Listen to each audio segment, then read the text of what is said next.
একটা দাম্পত্য জীবন কলহমুক্ত করতে চাইলে, সুখময় করতে চাইলে সর্বপ্রথম স্বামী স্ত্রীর যেটা খেয়াল রাখতে হবে সেটা হচ্ছে স্বামী স্ত্রীর উভয়ের স্যাক্রিফাইসের মানসিকতা থাকা লাগবে।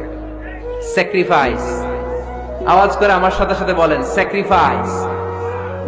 এই স্যাক্রিফাইস ছাড়া দাম্পত্য জীবন টিকবে? দুইজনেই যদি ঝগড়া করে, দুইজনেই যদি রেগে যায়, ঝামেলা আসরা নেই।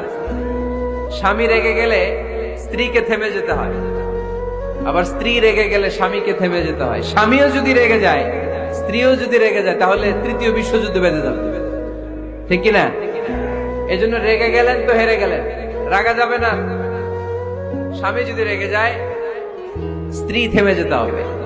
স্ত্রী যদি রেগে যায়, স্বামী থেমে যেতে হবে।